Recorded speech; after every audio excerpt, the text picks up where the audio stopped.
Fils et du Saint-Esprit. Dieu notre Père, nous te bénissons. Toi qui as choisi et établi ton Église pour qu'elle annonce à tous l'évangile du salut, nous te bénissons. L'Église a été instituée pour enseigner le message de la foi, pour que tous les hommes connaissent le Christ, tous les hommes soient sauvés par l'amour de Dieu. Père, fais en sorte que les auditeurs de Radio Maria accueillent dans la foi la parole de foi de l'Église que nous allons expliquer, commenter à travers le chapitre 4 de la Constitution dogmatique Lumen Gentium sur l'Église consacrée aux laïcs. Nous te bénissons, Père, d'ouvrir nos cœurs, nos âmes et nos vies à ta parole de grâce et de salut que l'Église a le devoir d'annoncer, de prêcher et de proclamer à tous. Gloire à toi, Dieu notre Père, Père de notre Seigneur Jésus, toi qui vis et qui règnes pour les siècles des siècles. Amen. Au nom du Père et du Fils et du Saint-Esprit. Amen. Chers auditeurs, nous sommes maintenant au deuxième numéro du chapitre 4 de la... Donc nous sommes sur le deuxième numéro du chapitre 4 de la Constitution dogmatique sur l'Église consacrée aux laïcs. C'est le numéro 31. Voilà. La dernière fois, nous avions donc commenté le numéro 30, qui était l'introduction donc de ce chapitre 4 du Concile Vatican II sur les laïcs. Et maintenant, nous allons commenter aujourd'hui le numéro 31, qui a pour titre « Acception du mot laïque ». Acception, c'est le titre donc de ce numéro 31. Voilà. Donc, dans ce numéro 31, le Concile Vatican II développe deux points. L'identité et le caractère propre des laïcs. Donc, il y a deux points que le Concile Vatican II va donc développer, expliquer, commenter, décrire ces deux points. Donc, l'identité des laïcs et deuxièmement, le caractère propre des laïcs. Donc, l'identité, c'est quoi? C'est qui sont les laïcs? Qui on appelle laïcs dans l'Église catholique? Voilà, c'est ça. L'identité, c'est qui sont les laïcs? Alors, d'abord, commençons donc. Qui sont les laïcs? D'abord, le terme laïque provient du terme grec, laïkos, qui dérive à son tour du terme grec laos, qui signifie peuple. Donc, à l'origine, le mot laïque, le terme laïque, provient du terme grec, d'un mot grec qui est laïkos, qui à son tour aussi provient du terme grec laos, qui signifie peuple. Donc, laïque signifie quelqu'un du peuple. Voilà. Donc, au niveau du vocabulaire ordinaire, laïque signifie quelqu'un du peuple. Voilà. Mais à travers les siècles, le mot laïque a pris un autre sens. Dans le langage profane, surtout dans le langage politique, laïque a pris une signification d'opposition à la religion et à l'Église. Le mot laïque, dans ce sens politique et profane, exprime donc une attitude de séparation, de refus, ou tout au moins d'indifférence déclarée vis-à-vis de l'Église ou de la religion. Donc, généralement, quand on dit, surtout dans la sphère francophone, quand on parle de république laïque, État laïque, on sous-entend au moins une république, un État où, généralement, on a au moins une attitude d'indifférence vis-à-vis de la religion ou de l'Église, une attitude de séparation, de refus vis-à-vis de tout ce qui a rapport avec Dieu. Voilà, ça c'est surtout dans le monde occidental. Mais selon le Concile Vatican II, comment le Concile Vatican II, lui, va décrire maintenant les laïcs? Donc, dans le Concile Vatican II, les laïcs sont les baptisés qui ne sont pas clairs et qui ne sont pas religieux. Donc, les laïcs, il y a trois catégories donc, de baptisés dans l'Église catholique. Dans une communauté chrétienne catholique, il y a trois types de baptisés. Il y a ceux qu'on appelle les clercs, c'est-à-dire les évêques, les prêtres et les diacres. On les appelle les clercs. À côté d'eux, il y a ceux qu'on appelle les religieux. Et enfin, il y a les laïcs. Donc, les laïcs sont les baptisés, sont les chrétiens qui ne sont pas clairs et qui ne sont pas religieux. En effet, le Concile Vatican II enseigne justement dans ce numéro 31 du chapitre 4 de la Constitution dogmatique sur l'Église consacrée aux laïcs. Voilà comment le Concile définit les laïcs. Et je cite, « Sous le nom de laïc, on entend ici l'ensemble des chrétiens qui ne sont pas membres de l'ordre sacré et de l'état religieux sanctionné dans l'Église, c'est-à-dire les chrétiens qui, étant incorporés au Christ par le baptême, intégrés au peuple de Dieu, fait participant à leur manière de la fonction sacerdotale, prophétique et royale du Christ, exercent pour leur part, dans l'Église et dans le monde, la mission qui est celle de tout le peuple chrétien tout entier. Donc, on dit, sous le nom de laïc, on atteint ici l'ensemble des chrétiens qui ne sont pas membres de l'ordre sacré et de l'état religieux, donc qui ne sont pas clercs, qui n'ont pas reçu le sacrement de l'ordre, donc qui n'ont pas été ordonnés, qui n'ont pas reçu le sacrement de l'ordre et qui n'ont pas fait profession religieuse. Donc, ce sont ceux-là qu'on appelle laïcs. Alors, comme on le voit à partir de cette définition donc, du Concile Vatican II, comme je l'ai dit tout à l'heure, on peut classer les membres donc, de la communauté chrétienne selon deux critères. Donc, on peut regrouper les chrétiens, les fidèles, les baptisés, selon deux critères, selon deux explications. Le premier critère, c'est le sacrement de l'ordre. Le sacrement de l'ordre. Voilà. Donc, il y a d'un côté les chrétiens qui ont reçu le sacrement de l'ordre, qu'on appelle les clercs, voilà, c'est-à-dire, je dis, les évêques, les prêtres et les diacres, et les autres qui n'ont pas reçu le sacrement de l'ordre, et donc les laïcs, les baptisés qui n'ont pas reçu le sacrement de l'ordre. Donc, il y a deux manières de regrouper les chrétiens. On peut les regrouper par rapport au sacrement de l'ordre. Donc, par rapport au sacrement de l'ordre, il y a deux groupes de fidèles. Dans l'Église catholique, il y a les clercs et il y a les laïcs. Voilà. Ceux qui ont reçu le sacrement de l'ordre, on les appelle les clercs. Ceux qui n'ont pas reçu le sacrement de l'ordre, on les appelle laïcs. Ça, c'est le premier critère de regroupement, voilà, d'association des chrétiens catholiques. Mais il y a un deuxième critère. Ce second critère est lié au moyen particulier de sanctification. Le second critère est lié au moyen particulier de sanctification. Et à ce niveau, nous avons donc trois groupes de chrétiens dans l'Église catholique. Donc quand on prend les moyens particuliers de sanctification des baptisés dans la communauté chrétienne, ici à ce niveau, on regroupe les chrétiens, les baptisés, les membres de la communauté chrétienne en trois groupes, en trois catégories. Il y a ici les clercs, il y a les laïcs et il y a les religieux. Voilà.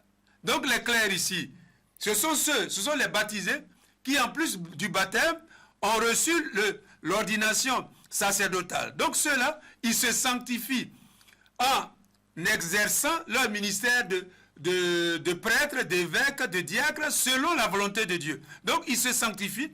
Leur manière particulière de se sanctifier, de plaire à Dieu, de progresser dans la vie de sainteté, c'est en exerçant, c'est en vivant leur vie de clerc, c'est en exerçant leur ministère qu'ils ont reçu de Dieu, selon la volonté de Dieu, dans l'Esprit Saint et selon la grâce du Christ, que les clercs se sanctifient. C'est-à-dire, ils grandissent dans la grâce du Christ. Voilà, ils grandissent dans l'amour de Dieu. Voilà, en vivant leur vie de prêtre, d'évêque et de diacre, selon la volonté de Dieu, selon l'Esprit Saint qu'ils ont reçu, et en vivant, en exerçant leur ministère, selon la grâce de Dieu qu'ils ont reçue.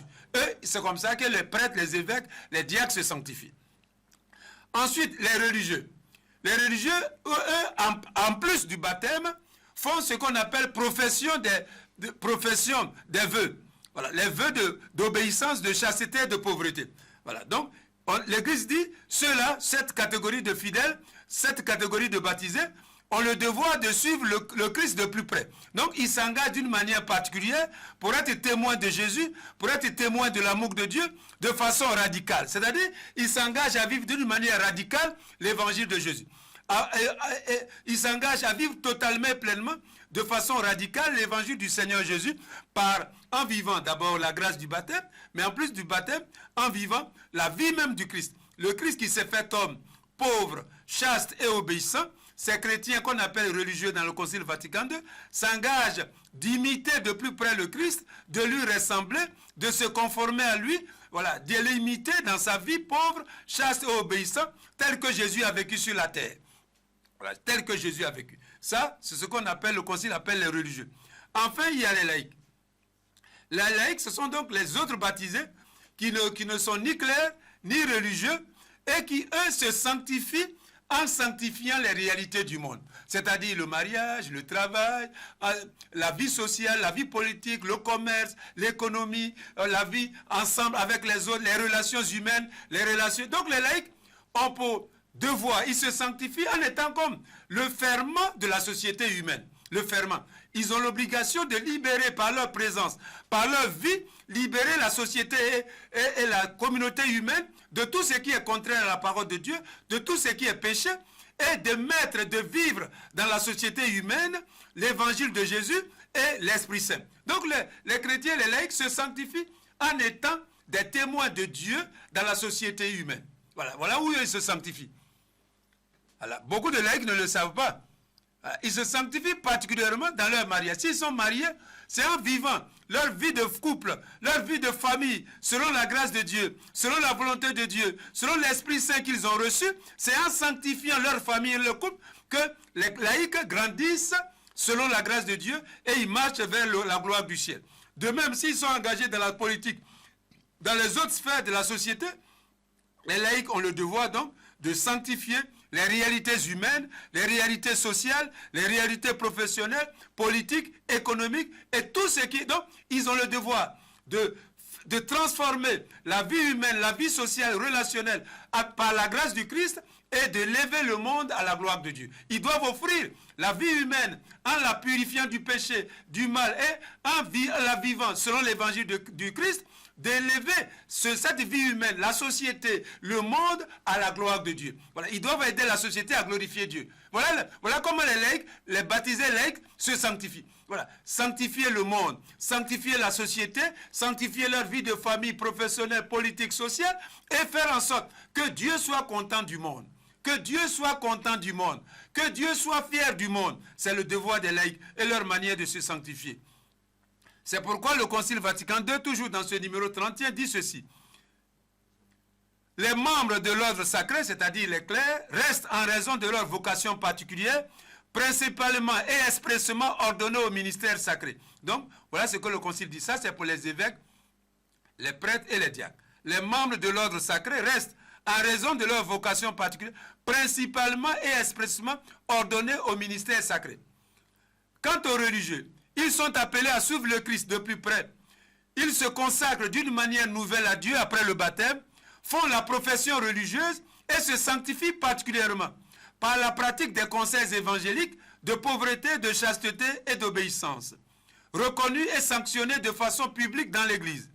En outre, les religieux sont des témoins officiels de la vie de sainteté dans l'Église et des promoteurs de la radicalité évangélique dans le monde.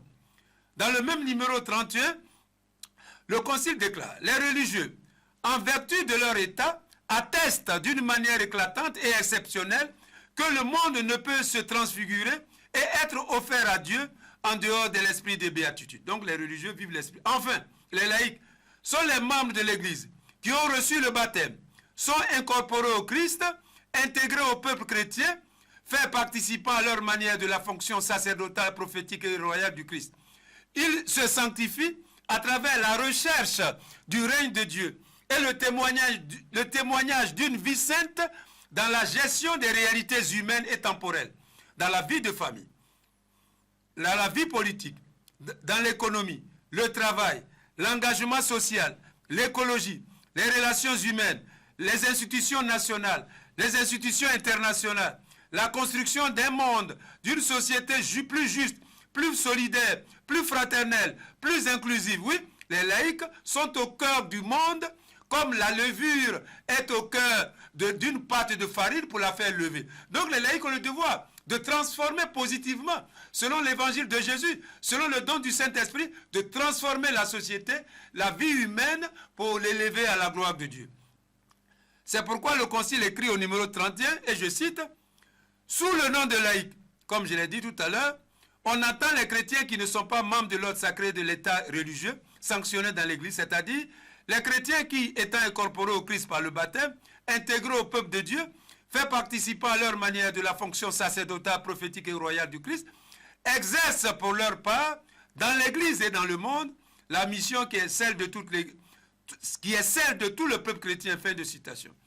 Voilà. Donc, c'est clair, les laïcs sont les baptisés qui ne sont pas prêtres, évêques, laïcs, qui n'ont pas fait profession de vœux religieux, sont les laïcs, et ils ont le devoir, ils sont appelés justement à sanctifier le monde, à sanctifier la vie humaine, à mener une vie sainte selon la grâce de Dieu, que leur vie plaise à Dieu dans le monde, dans la société, dans la politique, dans le commerce, partout où ils sont des témoins de l'amour de Dieu, ils sont des témoins de la grâce du Christ et ils doivent transformer, oui, le monde, la vie humaine et sociale et politique selon la volonté de Dieu.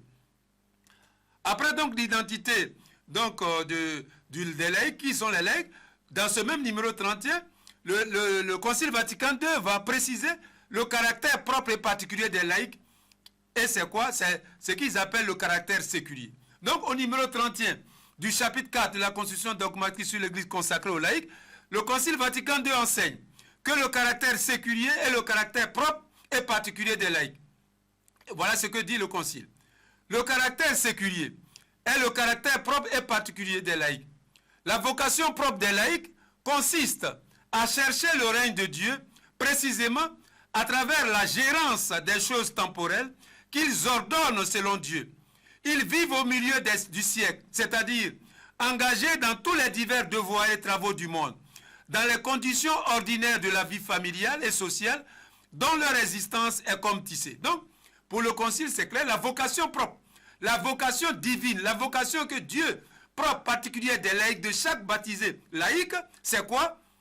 C'est de chercher le règne de Dieu à travers la gestion, à travers leur vie dans la famille, dans la société, dans le travail, dans la politique, en tout cas dans la vie humaine et sociale. Tout ce qui concerne la vie humaine, tout ce qui concerne la vie sociale, fait partie de la vocation divine des laïcs. De la vocation divine des laïcs. Les vocations divines des laïcs. Et ça, je pense que beaucoup de laïcs peut-être ne le savent pas. Oui, c'est souvent en Côte d'Ivoire ou ailleurs, quand il y a un problème social, tout le monde demande mais pourquoi les évêques ne parlent pas? Non, ce n'est pas les évêques qui devraient parler, c'est les laïcs. Ça, c'est le roi des laïcs. C'est eux qui ont pour vocation, oui, de chercher le règne de Dieu précisément à travers la gestion des choses temporelles qu'ils ordonnent selon Dieu. Voilà. C'est-à-dire, ils exercent leurs devoirs, leurs travaux, leurs responsabilités, oui, par rapport à la grâce de Dieu, par rapport au plan de Dieu, par rapport à la volonté de Dieu, par rapport au don spirituel du Saint-Esprit. Oui, voilà la responsabilité des laïcs. Ça ne devrait pas être les évêques à parler chaque fois quand il y a un problème social. Non, ça, ce n'est pas notre rôle premier. Non, ça, ce n'est pas notre vocation. Ça, c'est vous, les laïcs. Vous qui m'écoutez, c'est votre rôle. C'est vous qui devrez parler. C'est vous qui devrez agir pour discerner quelle est la volonté de Dieu dans telle situation sociale, dans cette situation politique. Qu'est-ce que Dieu attend de vous? Qu'est-ce que Dieu veut de vous? C'est vous les laïcs. Donc assumez votre responsabilité. Cette catéchèse, c'est pour vous former pour que chaque laïc et tous les laïcs assument leurs responsabilités par rapport au plan de salut de Dieu et par rapport à leur vocation dans l'Église et dans la société. Voilà. Normalement, ce n'est pas notre travail. Nous, les évêques, les prêtres, nous, on est là pour enseigner la parole de Dieu, pour vous sanctifier et pour vous conduire dans la gloire du ciel. Voilà notre travail. Normalement, la vocation du monde, ce n'est pas notre premier travail. On peut vous accompagner, on peut vous aider, mais on ne doit pas vous remplacer. On ne doit pas vous remplacer. Ce n'est pas la vocation propre de l'évêque ou des évêques ou des prêtres ou des diacres. Ce n'est pas le caractère séculier. Non, c'est vous les laïcs qui êtes appelés par Dieu et par l'Église à chercher le règne de Dieu à travers la gestion des choses temporelles, donc de la vie humaine et sociale et politique. C'est vous les laïcs qui devrez être engagés pour transformer le monde, la société, la vie politique en Côte d'Ivoire, partout ailleurs, pour que cette vie humaine et sociale et politique soit conforme au plan de salut de Dieu dans le Christ, soit conforme au plan d'amour de Dieu, soit libérée du péché, du mal, et resplendisse du don du Saint-Esprit, resplendisse de l'amour de Dieu. Voilà, voilà ce que les laïcs, votre mission, votre vocation. Votre mission divine, c'est cela. Votre famille, vous êtes mariés, votre famille, vous devez la sanctifier. Elle doit être conforme à ce que Dieu veut. Voilà, vous ne devez pas vivre comme ça. Sinon, vous ne vous sanctifiez pas. Vous n'accomplissez pas votre mission. Votre vie de famille, de couple, votre travail, là où vous travaillez, là, si vous êtes commerçant, partout, là où vous vivez, vos groupes d'amitié, voilà, les relations internationales, si vous êtes dans un club d'amis, vous êtes dans un club, dans une association de village, de ressortissants, vous avez le devoir, là où Dieu vous a placé, là où Dieu vous a mis, de sanctifier ces relations amicales, fraternelles, vous avez le devoir de les sanctifier, de les élever. L'amitié entre camarades, amis et collègues, c'est un lieu de sanctification. Oui, plus fraternel, plus juste, plus honnête, oui, c'est là les laïcs. Voilà, donc j'insiste beaucoup là-dessus avec le Concile Vatican II, parce que j'ai dit souvent, beaucoup de laïcs, ils ne savent pas, ils pensent que c'est les évêques qui doivent parler toujours, c'est les prêtres, c'est ceci. Non, chacun a son travail, chacun a sa vocation divine. Voilà, Monseigneur Bébi n'est pas un politicien. Voilà, c'est pas à lui de parler toujours de politique. C'est les laïcs qui doivent se réunir, se former et par leur engagement, par leur truc, ils doivent faire. Donc n'attendez pas toujours des évêques, les discours politiques, etc. C'est pas notre rôle. Voilà, c'est pas notre rôle. C'est pas notre premier. On peut le faire, mais c'est pas ce que Dieu nous attend. C'est pour enseigner, c'est pour guider, c'est pour orienter. On peut accompagner, mais on ne doit pas remplacer les laïcs dans le domaine profane, dans le domaine professionnel, dans le domaine familial, dans le domaine de la santé, dans le domaine éducatif. Tout ça là, c'est pour les laïcs. Premier rôle. Là, les laïcs sont au premier rang. Les laïcs sont au premier rang et nous, les prêtres, les évêques, on les accompagne. Mais nous sommes d'abord là pour accompagner le peuple chrétien, les baptiser vers la sainteté, vers l'expérience de Dieu dans le Christ, vers comment faire pour qu'ils grandissent dans la grâce du Christ. Ça, c'est notre métier. Ça, c'est, en guillemets, ça, c'est notre responsabilité, c'est notre vocation première. Par l'enseignement, par la sanctification et par la conduite dans l'amour du peuple de Dieu, dans l'unité, dans la communion, c'est notre responsabilité d'évêques, de prêtres et de diacres. Dès lors, les laïcs se sanctifient de façon particulière en sanctifiant, comme je l'ai dit, la vie humaine, la vie familiale, la vie sociale, relationnelle, commerciale, etc., en la libérant du péché et du mal, en la transfigurant par l'évangile et le règne de Dieu, et en y manifestant le Christ et son amour, en témoignant de la vie nouvelle de la grâce et en offrant la création à Dieu. Cette vocation particulière des laïcs n'est pas une concession humaine, mais un appel divin. Elle ne provient pas de la volonté des clercs, mais uniquement et exclusivement de la volonté de Dieu. Donc, ce n'est pas une concession. Ce n'est pas Monseigneur Bébi, à moi, qui dit à ces laïcs, bon, mes laïcs, je vous aime beaucoup, hein. Bon, maintenant, voilà le travail que vous devez faire là. Non, ça vient de Dieu. Ça vient de leur baptême. C'est Dieu qui leur donne ça par la grâce du baptême. Ce n'est pas une faveur, ce n'est pas une concession des clercs. C'est pourquoi le Concile Vatican II écrit encore au numéro 31, je cite, « À cette place, les laïcs sont appelés par Dieu. » Voilà ce qu'on dit le Concile. Les laïcs sont appelés par Dieu lui-même, par le baptême. En vertu de la grâce du baptême, les laïcs sont appelés par Dieu lui-même. Ils ne sont pas appelés par l'évêque. Souvent, quelquefois, les laïcs, ils pensent que c'est l'évêque ou le curé par gentillesse. Non, c'est votre droit et votre obligation. Vous êtes appelés par Dieu. Ne l'oubliez jamais. Votre vocation de laïc est une vocation divine que nous devons simplement reconnaître, nous les clercs, et on doit vous laisser l'occasion de l'accomplir, de la réaliser. Oui, ce n'est pas une faveur des clercs. C'est, comme dit le Concile, vous êtes appelés par Dieu. Voilà, j'insiste beaucoup là-dessus. Chaque laïc doit le savoir. Et tous les laïcs, vous êtes appelés par Dieu. Non pas par les clercs ou par quelques personnes. Non, vous êtes appelés par Dieu, comme dit le Concile. Appelés par Dieu, en vertu de la grâce du baptême. Et votre vocation divine, vous avez le droit, mais aussi le devoir, l'obligation de la réaliser, puisque vous êtes appelé par Dieu. Vous devez répondre à Dieu. Là où vous êtes, là où vous vivez, dans la société comme dans l'église, c'est Dieu qui vous appelle, en vertu de la grâce du baptême, à réaliser, à répondre à son appel. Donc, je continue à cette place.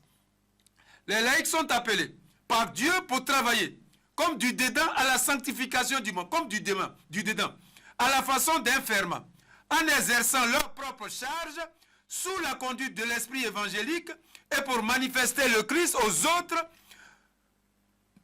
avant tout par le témoignage de leur vie, le rayonnement de leur foi, d'espérance, de leur vie de foi, d'espérance et de charité. Donc, on dit, le Concile dit, les baptisés laïcs, dans la société, dans leur famille, au travail, partout où ils sont, ils doivent donc manifester l'esprit évangélique. Donc, vivre l'évangile de Jésus. Vivre leur vie de famille selon l'évangile de Jésus. Leur vie de couple selon l'évangile de Jésus. Leur vie professionnelle selon l'évangile de Jésus. Leur relation d'amis, voilà, collègues, confrères, par rapport à l'évangile de Jésus. Donc, les laïcs ne doivent jamais oublier les valeurs évangéliques. Voilà, transformer par l'esprit évangélique toute la vie humaine, sociale, professionnelle, etc. Ensuite, deuxième aspect, c'est de manifester la personne du Christ dans le monde. Manifester le Christ et son amour dans le monde, dans la société. Manifester. Donc, chaque baptisé laïque, là où il est dans sa famille, dans son travail, dans la société, avec ses amis, ses collègues, a le devoir de manifester le Christ et son amour là où il est. Manifester Jésus. le plan de Dieu manifesté à Jésus, le laïc doit le réaliser là où il vit, là où il travaille, là où il est. Deuxièmement, donc manifester le Christ et son amour aux autres. Troisième élément, le témoignage de leur vie. Troisième élément, les laïcs doivent témoigner par leur vie, voilà, du salut, de la grâce qu'ils ont reçue. Le témoignage de la vie. Comment tu vis? Là où tu es, dans ta famille, au travail, partout ailleurs. Est-ce que ceux qui te voient vivre comme laïc savent que tu es un témoin de Jésus? Témoin de son évangile, témoin de son amour, pour transformer, témoin de sa grâce, pour transformer, c'est les réalités humaines et sociales. Enfin, non, c'est pas, oui, enfin, le Concile dit, les laïcs doivent rayonner de leur foi. Foi, rayonner de leur vie de foi, d'espérance et d'amour. Voilà, donc, les laïcs sont témoins de foi, témoins d'espérance à la vie éternelle et témoins de charité. Voilà ce que le Concile dit en parlant brièvement de laïcs. Et maintenant, on va s'arrêter là pour aujourd'hui et nous continuerons prochaine fois. Au nom du Père et du Fils et du Saint-Esprit, Dieu notre Père, nous te bénissons pour tous les laïcs de notre Église particulièrement, mais pour tous les laïcs du monde entier. Fait qu'ils comprennent, connaissent leur vocation particulière, la vocation qu'ils ont reçue de Dieu, l'appel particulier qu'ils ont reçu, pour transformer, pour être témoins de l'amour de Jésus dans leur famille, dans leur couple, au travail, dans la politique, dans la société, partout ici en Côte d'Ivoire et partout, faire en sorte qu'ils rayonnent de leur foi, qu'ils soient témoins de foi, d'amour, d'espérance, d'unité, de rassemblement de tous les hommes, faire qu'ils soient obéissants à l'évangile de ton Fils, faire qu'ils soient dociles au Saint-Esprit et qu'un jour, tous nos laïcs, après avoir témoigné de l'amour de Dieu dans la société et dans l'Église, tous les laïcs parviennent au bonheur de la vie éternelle, au nom du Père et du Fils et du Saint-Esprit. Amen.